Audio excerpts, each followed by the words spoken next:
नहमदुहु व नुसल्ली अला रसूलिहिल करीम अम्मा बाद फ़ौज़ बिल्लाहि मिनश शैतानिर रजीम बिस्मिल्लाहिर रहमानिर रहीम। रब्बि इश्रह ली सदरी व यस्सिर ली अमरी वहलुल उक़्दतम मिन लिसानी यफ़क़हू क़ौली रब्बी ज़िदनी इल्मा। आज का जो हमारा टॉपिक है वो है जिन्नात और शयातीन पर ईमान। जिन्नात और शयातीन पर ईमान से मुराद ये है कि कुरान और सुन्नत में जिन्नात और शयातीन के बारे में जो कुछ आया है उस पर बग़ैर किसी तावील और किसी तब्दीली के यकीन रखना। दूसरी बात, जिन्नात पर ईमान लाना वाजिब है क्योंकि उनका तज़किरा कुरान हकीम में किया गया है और कुरान हकीम पर ईमान में जिन्नात पर ईमान भी शामिल है।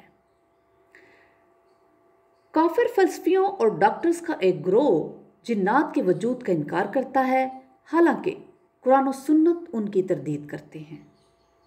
जिसने जिन्नात के वजूद का इनकार किया वो काफिर है क्योंकि वो अल्लाह ताला और उसके रसूल को जुटलाने वाला है। जिन जो हैं वो अल्लाह ताला की महलूक हैं। जिन के मानी है छुपी हुई चीज़।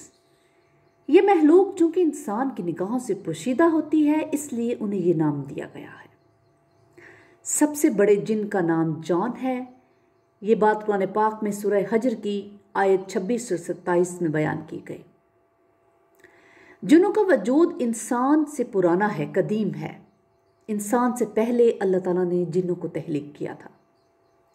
उसके अलावा जिन्नात को आग से पैदा किया गया है। सूरह हजर की आयत नंबर 27 और सही मुस्लिम की हदीस नंबर 2996 और 3238। जिन्नात की नस्ल बढ़ाने के लिए जो सूरत इख्तियार की गई उसका राज अल्लाह ताला ही को मालूम है। इसी तरह से जिन्नात की औलाद का सबूत कुरान हकीम से मिलता है। सूरह कहफ की आयत नंबर 50 और उनकी औलाद उनकी बीवी से होती है। जिन्नात उसी ज़मीन पर रहते हैं, वीरानों में, गंदी जगहों पर, कब्रिस्तानों में। अल्लाह ताला ने जिन्नात को ये सलाहियत दे रखी है कि वो अपना रूप बदल सकते हैं। उसके अक्ली और नकली दलाइल मौजूद हैं। सूरह अनफाल आयत नंबर 47-48 और सही बुखारी हदीस नंबर 125/3 और 42/9। लेकिन इसके बारे में कोई वजाहत नहीं मिलती कि उनका शक्ल बदलने का तरीका क्या है। सही हदीस में है कि शैतान नबी सल्लल्लाहु अलैहि वसल्लम की शक्ल इख्तियार नहीं कर सकते। इसको रवायत किया है बुखारी में 6994 और मुस्लिम में 2266। जिन्नात खाते और पीते हैं। अल्लाह ताला ने इंसान को सबसे अफजल महलूक करार दिया है। इस तरह इंसान जिनों से अफजल हैं। बनी इसराइल आयत नंबर 70। जिस तरह इंसान इंसानों को सताते हैं इस तरह जिन्नात अपनी बुरी फितरत की वजह से सरकशी पर ज़्यादा आमादा होते हैं और सताते हैं। इसको रवायत किया है बुखारी 2038। जिन्नात की तहलीक का मकसद भी अल्लाह ताला की इबादत करना है। जिन्नात अल्लाह ताला की किताबों पर ईमान लाते हैं और जिन्नात भी दूसरे जिनों को तबलीग करते हैं। इसी तरह से जिन्नात भी जन्नत और जहन्नुम में जाएंगे। जिन्नात गैब का इल्म नहीं रखते और जिन्नात की दो किस्में हैं। जिन नेक और बद होते हैं, इंसानों की तरह अच्छे, बुरे, नेक और नाफरमान, ईमान वाले और काफिर होते हैं। शैतान वो होते हैं जो बुरे हैं, हर खैर से दूर। ये आग से बने हैं, आग में जाएंगे, इसलिए इनको शैतान कहा जाता है। शैतान भी जिन है।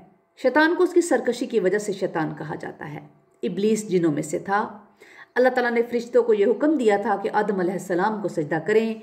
सब ने हुक्म को तस्लीम किया मगर इब्लीस ने इनकार कर दिया। उसने अपने रब के हुक्म की नाफरमानी की और आदम अलैहिस्सलाम को सजदा करने से इनकार किया। सूरह बकरा की आयत नंबर 34 और अल आराफ की आयत नंबर 12। अल्लाह ताला ने तकब्बुर की वजह से जन्नत से निकाल दिया उसको, तो उसने मोहलत मांगी। इब्लीस शैतान अकबर है। इब्लीस और उसकी नस्ल अपने अमाल की वजह से अल्लाह ताला की रहमत से दूर है। आग इब्लीस का मादा तहलीक है, इसलिए इसके अंदर हसद, बुग़्ज़, कीना, गुस्सा और फ़ख्र और गुरूर है। अल्लाह ताला ने शैतान से बचने का हुक्म दिया है। शैतान शर और तकलीफ़ का मंबा है, इंसान को अजियत पहुँचाने और उनकी ज़िंदगी में बगाड़ पैदा करने اور ان کی آخرت برباد کرنے کے لیے ہر وقت اور ہر جگہ تیار رہتا ہے۔ اس نے کفر اور نافرمانی کے لیے اور رحمان کی دشمنی کا جھنڈا اٹھا رکھا ہے۔ اس کی تحلیق میں بڑی حکمت ہے۔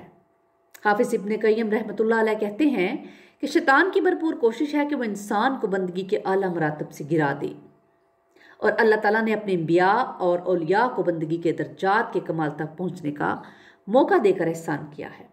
اللہ تعالیٰ کے بندوں کو اس کے شر اور چالوں سے بچنے کے لیے اللہ تعالیٰ کی پناہ لینی چاہیے۔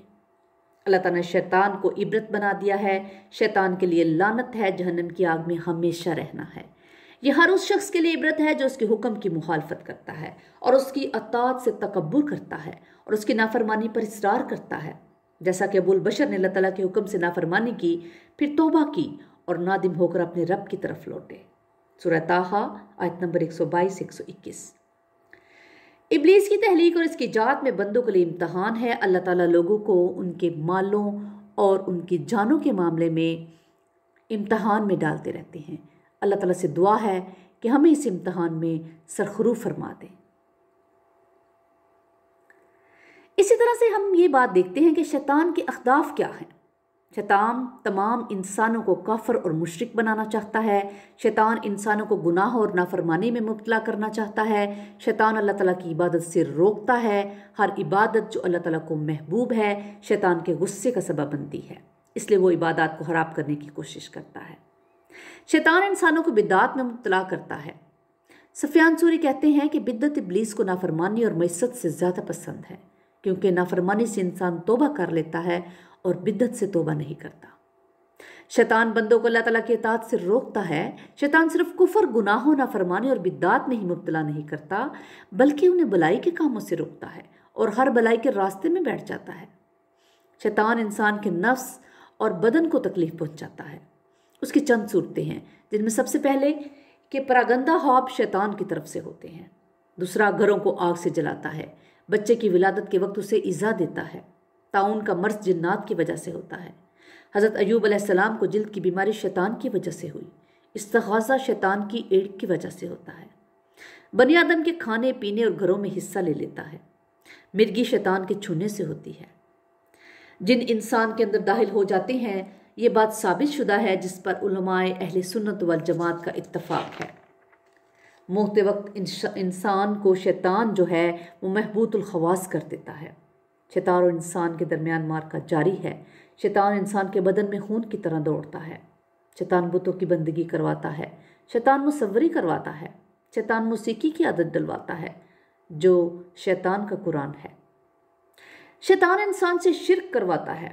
شرک کی متعدد صورتیں ہیں، مثلا مردوں سے دعائیں مانگنا، غیر اللہ کی نظر ماننا، نجومیوں کے پاس جانا، شیطان کے دوستوں سے ڈرنا، غیر اللہ سے رغبت رکھنا، امیدیں باندھنا اور ان پر توکل کرنا وغیرہ۔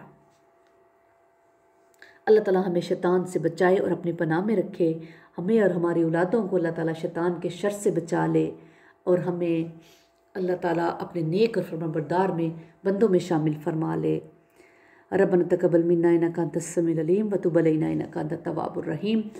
سبحان ربک رب العزۃ عما یصفون وسلام علی المرسلین والحمد للہ رب العالمین۔